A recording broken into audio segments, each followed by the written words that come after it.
Glória a Deus. Eu gostaria que você abrisse a sua Bíblia. Estamos no último domingo do mês. E nós vamos finalizar o tema Ide.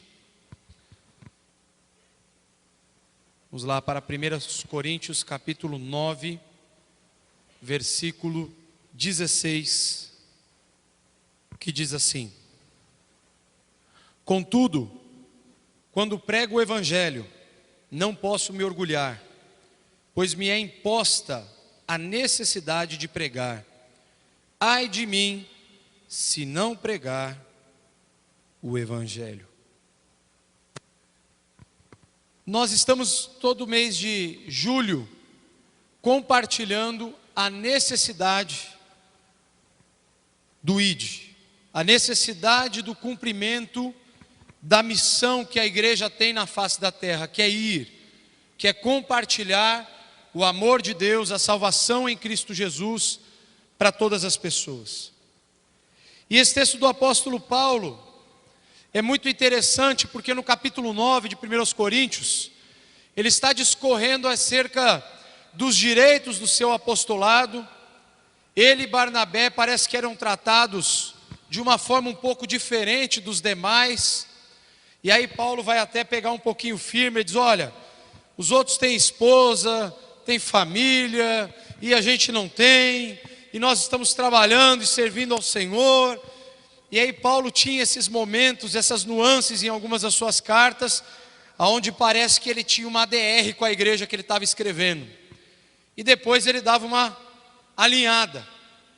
Mas é muito interessante, porque chega nesse determinado momento do texto, e Paulo está, primeiro, desde o versículo 15, se despojando dos recursos ou dos privilégios que ele, como apóstolo de Jesus, teria. E ele diz: olha, eu também fui chamado pelo Senhor, eu também vi o Senhor. Paulo não andou com Jesus fisicamente enquanto Jesus estava vivo, mas Paulo teve uma das experiências mais extraordinárias na estrada de Damasco, aonde Jesus o comissiona ao apostolado naquele momento, no momento onde ele se converte. E é muito interessante, porque alguém pode dizer: não, mas como o cara ser um apóstolo nos dias atuais? Gente, entendam bem, eu respeito todas as filosofias de pensamento, mas eu sempre tento ir para a interpretação bíblica. Essa noção de apostolado que tem aí fora, vão por mim, é tudo balela. Só tem a ver com hierarquia, com autoridade e o cara se sentir mais do que os outros. Porque não tem apostolado hoje no sentido hierárquico, no sentido de liderança. Não existe. O último apóstolo foi Paulo. Todos esses super apóstolos que existem por aí, pais apóstolos, mãe apóstolas, sei lá mais o que apóstolos, é tudo fachada. Eu falo para você com muita convicção bíblica, não existe. O que existem são pastores, pastoras, servos, até porque todos derivam da palavra diáconos, serviçais, garçons. Não são pessoas que mandam, são pessoas que obedecem a Deus. Então, essa linha está fora.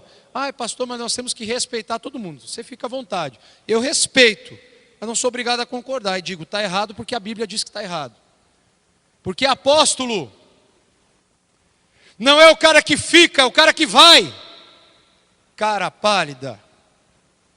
E a maioria desses caras ficam sentados em tronos, governando multidões. E o termo apóstolo é enviado. É o camarada que vai cumprir uma missão. Ele vai para um determinado lugar pregar a palavra. Por isso que eu estou dizendo que não tem nada a ver. E você pode continuar acreditando que tem tudo a ver, que é lindo, maravilhoso, cheiroso, biblicamente, indo para o lado aí da exegese bíblica mesmo, não vai dar. E se der, é porque está forçando muita amizade e está quebrando em algum texto. Não vai por mim, não dá. E por que eu estou citando isso? Por que eu estou falando isso? Porque Paulo estava exatamente nessa discussão. Paulo estava dizendo: olha só, alguns dizem que eu não sou apóstolo, mas eu fui até vocês.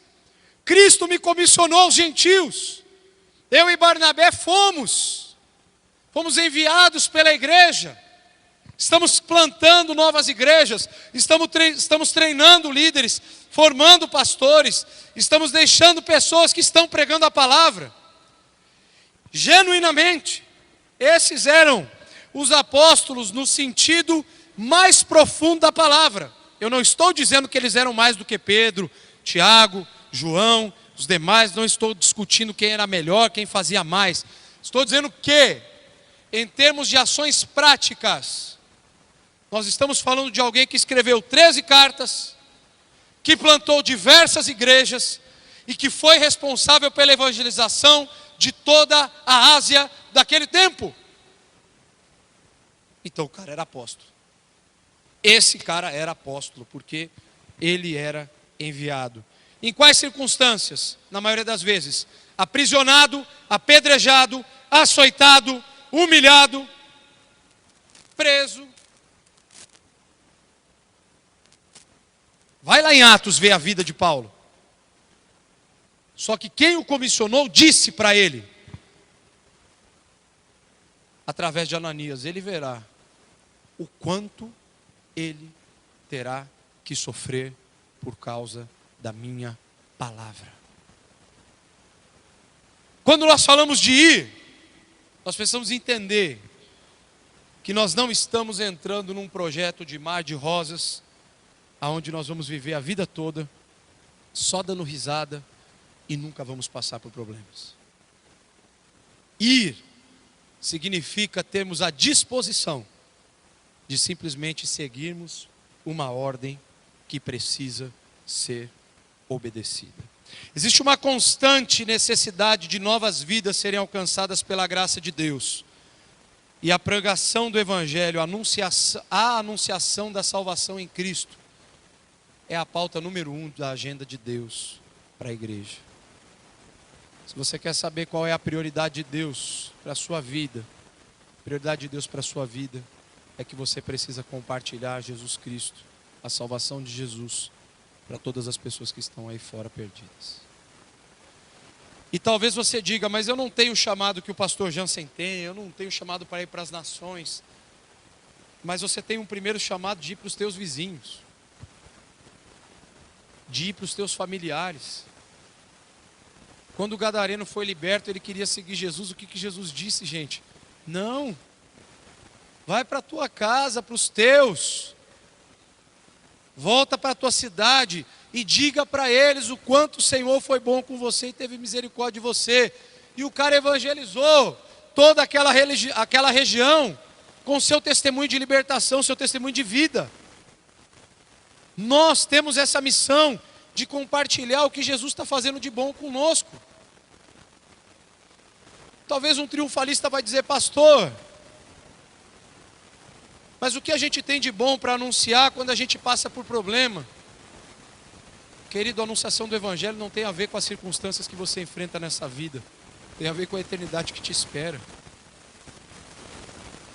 Se você viver apenas focado no que você tem para receber nessa terra, você precisa urgentemente procurar uma igreja neopentecostal adepta da teologia da prosperidade. Aí você vai se dar bem. Porque o cara vai te prometer o céu na terra, ele vai falar que você tem que ficar rico, empresário, com 10 empresas, 600 funcionários, com 600 apartamentos na praia. Só que antes, contudo, você devia para 10 agiotas mais de 5 milhões. E em 4 meses você conseguiu, nas reuniões lá, resolver todas as suas pendências financeiras, porque o negócio é extraordinário. Tudo bem que isso é mentira, mas é isso que é ensinado. E as pessoas vão atrás, sabe por quê? Porque elas querem aquilo. A proposta do Evangelho não é você ficar rico, ser feliz e ter tudo o que você quer. A proposta do Evangelho é você ser pleno em Jesus, é você ter a salvação em Cristo, o perdão dos teus pecados e ainda por cima, poder viver uma vida feliz ao lado de Jesus, servindo ao Senhor na sua igreja, tendo comunhão com os irmãos em Cristo, poder anunciar o Evangelho para as pessoas perdidas. E Deus vai cuidar sim de você e vai te preparar um bom trabalho, e vai te dar uma casa boa para morar, você vai poder ter um bom carro para usar. Isso não é problema para Deus e nunca foi. Mas isso não é pauta de Deus para você. E se você vive atrás de Deus por causa dessas coisas, você nunca terá elas. Porque Deus não está chamando filhos de Mamon, Ele está chamando filhos de Deus para servir. E enquanto você decide servir Mamon, você nunca terá a plenitude que o Cristo deseja depositar no teu coração. E por que eu estou falando sobre isso? Porque ir tem tudo a ver com isso. E eu explico. Por mais que pareça que eu estou sendo muito direto, assim, muito incisivo, o tema é até bonito hoje. Até o Nilton vai rir a hora que eu vou falar. Ele já está rindo, ó. Motivadores do nosso ID. Sabia que tem motivação na Bíblia para você ir? E você encontra essas motivações em alguns textos extremamente específicos, onde você vai entender que Deus quer tanto que você vá, que você pregue, que você anuncie, que eu tenho certeza que eu e você não podemos voltar para casa hoje com a mesma perspectiva de reino. Em primeiro lugar, primeiro motivador do nosso ir, ou do nosso id, consciência viva. E talvez você vai perguntar assim, o que isso tem a ver com eu estar motivado a ir? O pastor Jansen citou o texto que eu ia citar agora aqui, parece que a gente combinou. Abra sua Bíblia lá em Gálatas capítulo 2, versículo 20. Fui crucificado com Cristo, assim, já não sou eu quem vive, mas Cristo vive em mim. A vida que agora vivo no corpo, vivo-a pela fé no Filho de Deus, que me amou e se entregou por mim. Paulo começa dizendo que ele foi crucificado com Jesus. Ele está dizendo o seguinte: a morte do Cristo faz todo sentido para a minha vida. E quando que nós podemos fazer essa afirmação? Quando a partir dela, eu estou disposto a mortificar na minha carne, a matar na minha carne, tudo aquilo que me leva a viver uma vida totalmente distante do que a cruz representa para o meu coração, para a minha vida. Agora que estamos em Cristo, temos a plena consciência de que nossa velha vida já não tem mais sentido, já não faz sentido mais. E isso é algo que nós precisamos avaliar. Se o cristão ainda tem prazer no que a sua velha vida reservava para ele, significa que o Cristo não faz nenhum sentido para ele. Pastor, você está dizendo que quando eu amo a minha velha vida, quando eu volto a fazer o que eu fazia antes, significa que Jesus não é pleno no meu coração? Sim, significa isso. Porque o dia que Jesus se tornar pleno no teu coração, não tem mais espaço para você gastar teu tempo, teu dinheiro, teus recursos, tuas finanças, com aquilo que não for de fato a vontade boa, perfeita e agradável de Deus para a tua vida. Tem muita gente frustrada, sofrendo, chorando, reclamando com Deus e com todo mundo, porque vive frustrada em coisas que não conquista. E isso vai acontecer conosco todas as vezes que Jesus não for pleno no nosso coração. Quando um bem for mais importante do que o próprio Cristo.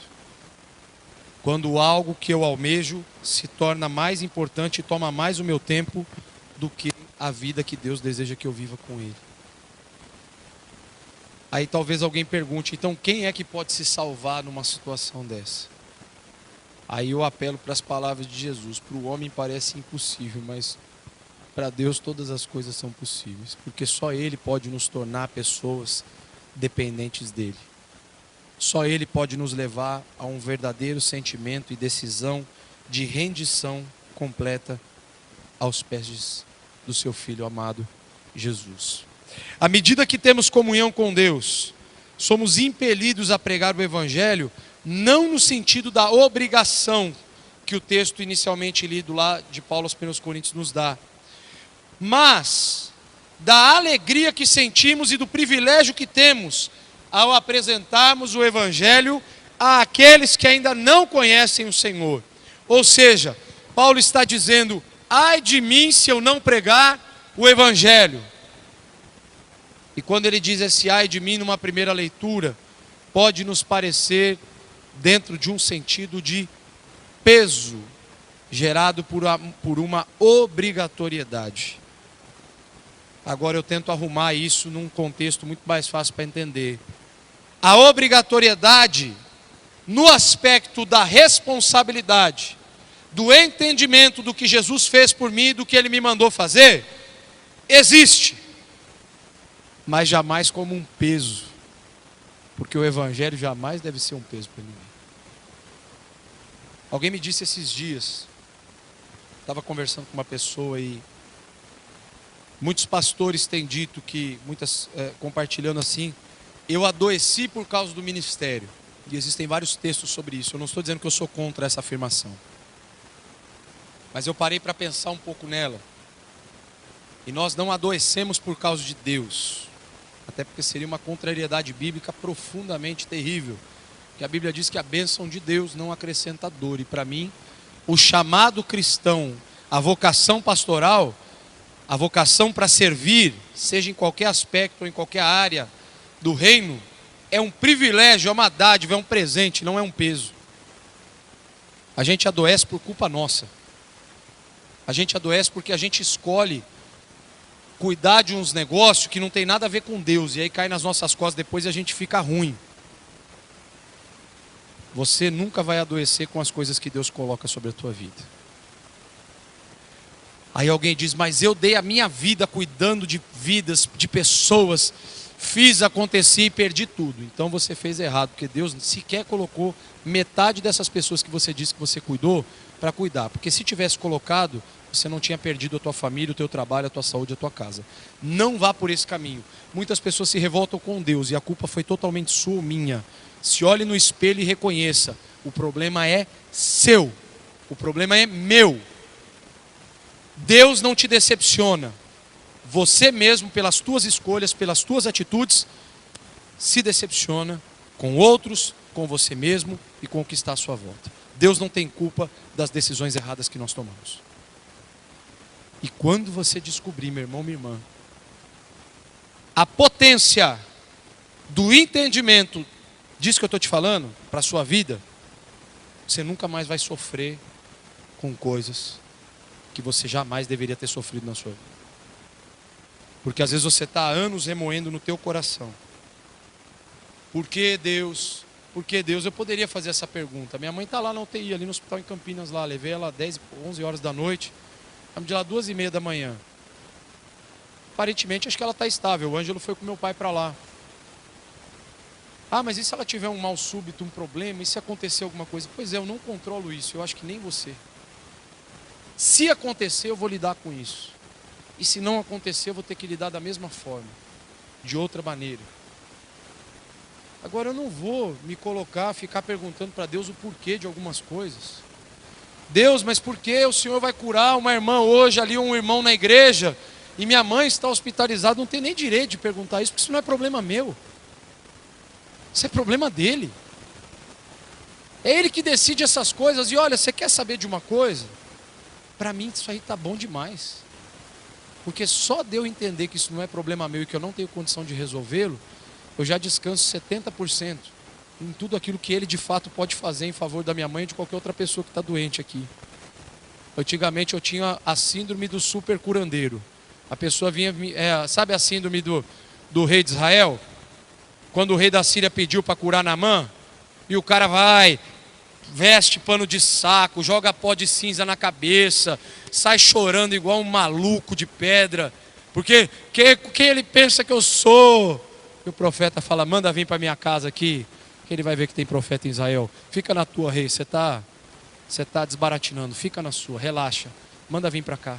Sabe o que o profeta fez? Ele está falando assim, rei, reine, isso não é problema seu. Quem manda baixar 7 vezes no rio sou eu, não é você. Você tem que tomar cuidado para ficar com a coroa em pé na sua cabeça e fazer o que é certo. O resto é problema meu. Era esse o negócio? E às vezes você está querendo cuidar do mundo inteiro e você não cuida nem da tua própria saúde. Você está querendo cuidar da família, da vida, de todos. E eu vou e eu faço. Pastor, o que isso tem a ver com a pregação? Tem a ver que quando você vive desfocado, você está desmotivado. a fazer o que é certo, e você só está motivado a fazer o que é certo nesse aspecto, quando a tua consciência claramente te aponta para a cruz do Cristo, para o evangelho que precisa ser pregado a tempo e fora de tempo. Minha mãe deu um abraço na médica ontem à noite, que atendeu ela primeiro, e falou um monte de coisa para a médica, para a enfermeira. Ela falou: ó, eu acho que eu vim só para falar alguma coisa de Deus para alguém aqui esses dias. Ela falou ontem à noite para mim, isso, 2 e pouco da manhã. E se for, tá bom. Vocês viram que eu não apareci 2 semanas. A tia irmão até me perguntou se eu estava desviado já. Calma. Não, ninguém perguntou, é brincadeira. Só para quebrar o gelo. Domingo retrasado eu estava travadinho da Silva. E aí quando os caras tratam o problema errado ainda é mais legal ainda, né? Aí que eu entendi que de fato eu só fui por um motivo lá no hospital. Meus irmãos, eu fiquei 3 dias deitado numa maca sendo medicado e a dor não passava. É óbvio, eles me davam remédio para uma coisa que não estava doendo. Então não passava a dor do que doía, como diz outro, né? Eles me dando toda a medicação e corticoides até... Eu estou até para a orelha saindo de vez em quando aqui. Cortisona. Estou até cheirando cortisona. Me deram tanta medicação para contratura muscular e depois de uns dias eu fui descobrir que eu estava só com o meu nervo ciático inflamado e ele tinha pinçado. E a medicação é totalmente oposta. Ou seja, eu fiquei quase uns 7, 8 dias morrendo de dor, com a minha pressão subindo a 17 de dor, porque nada passava, e óbvio que não passa, porque estava medicando errado. Agora deixa eu contar por que eu estou falando isso. No último dia, na quinta-feira, eu fui quarta para o hospital mal travado, aí me transferiram para outro hospital na quinta, aí na sexta-feira eu estava lá internado ainda, e conversando com o menino que estava internado do meu lado. Aí para ver se reclama de dor nas costas, né? O menino tinha uma doença autoimune. Eu acho que é a 50ª vez que ele estava internado e ficava 10, 15 dias no hospital. E ele tomando trocentos remédios lá. E eles são crentes. Estava ele e a mãe lá. E no final Deus tocou no meu coração para orar por ele. Eu estava travadaço assim, eu consegui descer da cama, eu já estava feliz que eu estava andando, porque eu nem sabia se eu ia andar mais, eu sou meio dramático. E aí eu fui meio mancando e estava doendo muito mesmo esse lado aqui. Era difícil de andar. E eu perguntei para a mãe, eu falei: irmã, eu posso orar pelo seu filho? Posso. E quando eu orei por ele, eu senti que alguma coisa aconteceu na vida daquele menino, não sei explicar o que é. E eu disse para eles no final, eu falei: olha, se eu precisei vir até aqui só por causa disso, já valeu. E fui embora para casa. E eu estava me lembrando disso quando minha mãe falou isso ontem. Olha, se eu vim só para falar alguma coisa de Deus para alguém, tá bom. E ela rindo lá na cama, olhando para minha cara. E às vezes a gente tem que entender que o fato é exatamente esse. Se a gente passa o que passa só para pregar o evangelho para alguém, orar por alguém, testemunhar para alguém, então passe sorrindo, meu querido, porque um dia essa dor vai passar, um dia você não vai chorar mais, um dia você não vai sofrer mais. Sabe por quê? Porque um dia a eternidade vai bater as tuas portas, porque ela já existe, nós é que entraremos nela.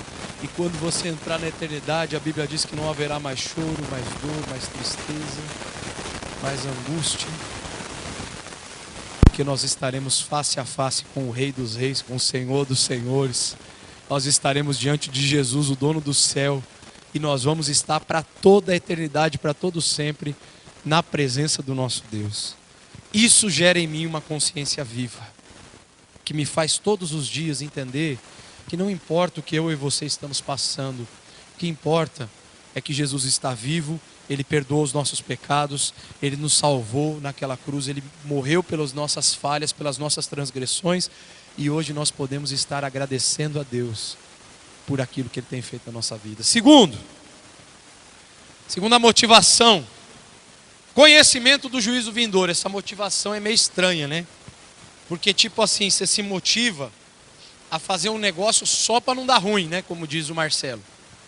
Só para não dar ruim, você se motiva. E é bom. Porque sabia que 99% de nós aqui só se motiva a fazer alguma coisa que precisa fazer o dia que a gente sabe que vai dar ruim? O dia que você sabe que se você não fizer, tua casa cai? E enquanto isso não acontece, você não faz coisíssima nenhuma? Igual, eu agradeço a Deus, ó, nós tínhamos 150 pessoas, irmãos, na vigília. Você sabe que é mentira porque você não veio. E a maioria dos demais que estão do seu lado também não vieram. Então você sabe que é mentira o que eu falei agora. Não tinha 150 pessoas aqui na vigília. Mas, sabe uma coisa que é muito interessante? Quando você para separar tempo para orar pelos problemas dos outros. E você sequer se lembra que você tem problema. Pensa num remédio gostoso. É você lembrar, é você esquecer que você tem problema. Sabe quando você faz isso? Começa a orar por aquilo que as pessoas estão enfrentando. A maior parte das vezes, você vai perceber que o que os outros estão enfrentando é muito maior e muito mais grave às vezes do que os próprios problemas que estão batendo na porta do teu coração. Ou no mínimo você vai ver que tem tanta gente quanto você passando por lutas, sofrendo, chorando, mas você gastou um tempo para orar pela vida dessas pessoas. Mas você gastou um tempo para clamar a Deus pelo problema daquele irmão, daquela irmã. E isso é muito gostoso. Eu falei, na oração aqui eu lembrei, porque de manhã a gente fez isso. Eu lembrei de orar por alguns bebês da igreja, inclusive do Arthur. E aí o Arthur veio aqui na frente, o Léo aqui. Nós estávamos clamando de manhã pela vida de alguns bebês aqui da igreja, de algumas crianças. Eu não estou falando isso, irmãos, para falar, porque a gente faz isso. Mas eu estou dizendo da experiência. Como é gostoso depois você chegar ali diante de uma criança ou de um irmão, de uma irmã, e você ter o privilégio de pessoalmente fazer o que você já estava gastando tempo antes para fazer. E Deus valoriza isso quando você começa a fazer isso na sua casa. Quando você está orando por aquele vizinho teu. Quando você está clamando a Deus por uma pessoa que não é salva, porque você sabe que se ela não se converter, ela vai para o inferno. A motivação aqui não tem a ver com medo, tem a ver com consciência. De você saber que se você não evangelizar o teu parente, ele pode ir para o inferno sem ninguém ter pregado para ele, porque talvez a missão era tua ou minha. Num dos momentos da vigília, na sexta-feira, a gente separou tempo para orar pela salvação dos nossos entes queridos. Orar pelos nossos familiares, para Deus encontrá-los. Porque às vezes, a gente sequer entende que isso é importante e isso é fundamental. Porque são pessoas que nos conhecem, que sabem quem nós éramos quando éramos pequenos, quando crescemos, quem nós nos tornamos e o que aconteceu conosco depois que a gente conheceu Jesus. E você precisa ter esse entendimento, e eu também. Olha o que diz Atos 24, 25. Quando Paulo se pôs a discorrer acerca da justiça, do domínio próprio e do juízo vindouro, Félix teve medo e disse: basta por enquanto, pode sair. Quando achar conveniente, mandarei chamá-lo de novo. Paulo preso, os caras querendo receber um suborno para soltar ele, e Paulo pregando e descendo o rei no Félix. Porque Paulo não estava preocupado em agradar uma autoridade, um governante. Paulo estava querendo que o coração daquele governante se rendesse a Cristo. O cara não quis, ele falou: basta, Paulo, chega desse negócio, porque a Bíblia está dizendo que Paulo foi até o fim. Ó, o lago vai queimar, e se você não se converter, você vai queimar nele para sempre. Se você não se arrepender dos teus pecados, eu estou parafraseando aqui, estou pensando, imaginando o que ele estaria falando e o outro estaria ouvindo. Mas é mais ou menos isso quando a gente vai para a pregação bíblica. Quando você fala do juízo divino, do fim, do juízo final, da prestação de contas, é isso que vai acontecer. Quem conhecer Jesus em vida e tomar uma decisão por Cristo, vai ser salvo, não por méritos pessoais, mas pela graça de Jesus, que se manifestou na morte dele naquela cruz e na sua ressurreição dos mortos ao terceiro dia. Mas quem não conhecer Cristo nessa vida e morrer sem aceitá-lo, está condenado ao inferno por toda a eternidade, gente. Isso tem que fazer algum sentido para nós e tem que pesar. Nós não podemos ficar indiferentes ao que a Bíblia diz, porque a Bíblia diz exatamente isso. Se sabemos que um terrível fim se aproxima daqueles que morrem sem Cristo, devemos sentir arder em nossos corações a chama viva do Evangelho Salvador de Jesus e anunciar para essas pessoas. Último lugar, última motivação: constrangimento do amor de Cristo. Eu acho que esse é o que mais pega. Porque o medo do juízo, a consciência da nossa conversão são importantes. Mas na minha opinião, o que mais pesa são os olhos de amor de Jesus na crucificação, antes da sua crucificação, quando Pedro o nega. O que fez Pedro se converter foi a conversa de Jesus na fogueira com ele, comendo pão e peixe ali com ele. Mas o que fez Pedro entender que ele era alguém miserável, totalmente arrogante, prepotente, sem nenhuma noção do que Jesus de fato tinha para a vida dele, foi aquele olhar de amor de Jesus quando Jesus olha para Pedro. E aí a Bíblia diz, lá no Evangelho de Lucas, que Pedro chora amargamente com aquele olhar de Jesus. O choro amargo, ele não produz dor, ele produz arrependimento. Eu não sei se você já chorou amargo algum dia na vida.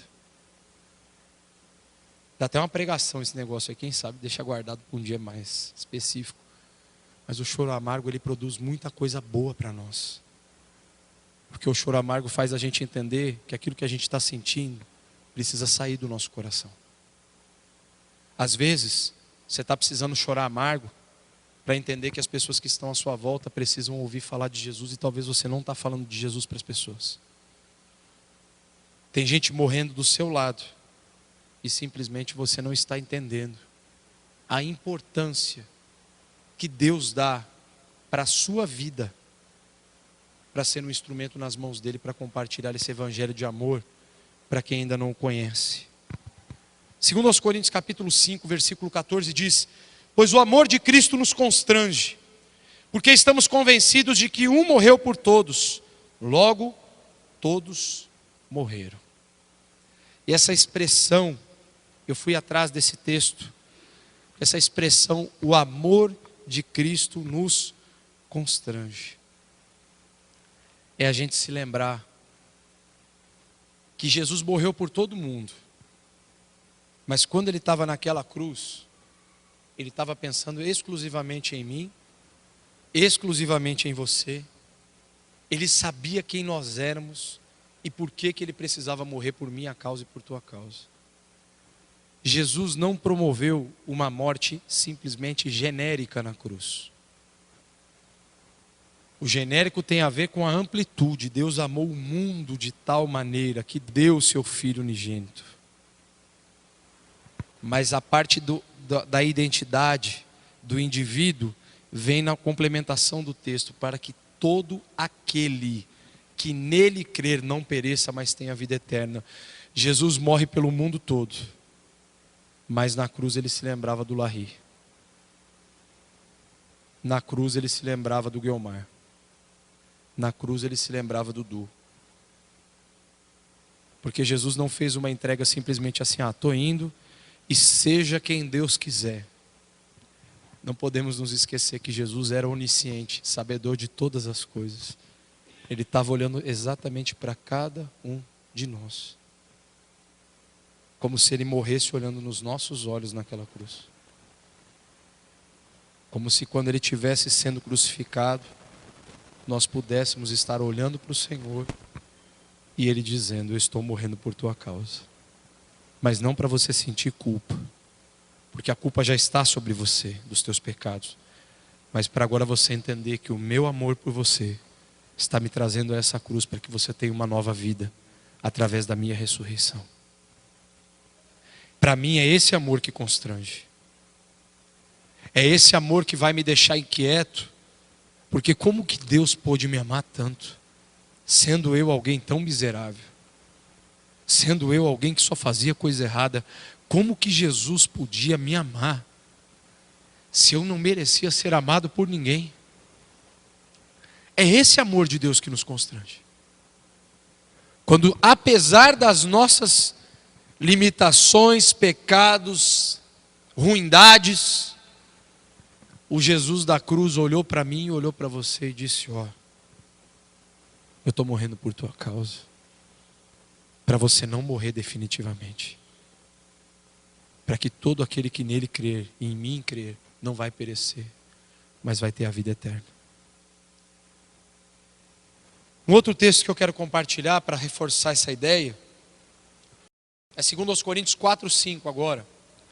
E o texto vai dizer assim: pois não nos pregamos a nós mesmos, mas a Jesus Cristo, o Senhor, e a nós, como escravos de vocês, por amor de Jesus. Nós não pregamos o Evangelho porque é legal. Nós pregamos o Evangelho porque ele fez sentido para nós e porque ele precisa fazer sentido para as outras pessoas, por amor de Jesus. Nós não fazemos nada se não for por amor ao Senhor. Inclusive, vou reforçar essa frase. Nós não podemos fazer absolutamente nada se de fato não for por amor a Jesus. Porque qualquer coisa que eu e você fizermos, que a nossa motivação não seja por amor a Deus, por alegria, por gratidão, por tudo aquilo que o Senhor já fez por nós, e agora nós podemos sair pelas ruas, aonde nós estivermos, no trabalho, na escola, em todo lugar, e nós pudermos compartilhar desse Cristo, nós vamos ver que não é um peso, é um privilégio. E eu concluo, coloquei aqui na projeção, uma pergunta. Você se sente motivado a pregar o Evangelho para quem está perdido? E eu faço essa pergunta de uma maneira intencional. Porque às vezes a gente te chama aqui na frente para orar. Olha, você tem que às vezes você pedir perdão a Deus, para você consertar o coração, para você fazer isso, aquilo outro. Mas hoje, na verdade, o motivo de eu te convidar é se você está disposto mesmo a renunciar o que você tem feito nesses últimos tempos, se aquilo que você tem feito não se traduz em compartilhar Jesus para as pessoas. Talvez você e eu tenhamos do que nos arrepender.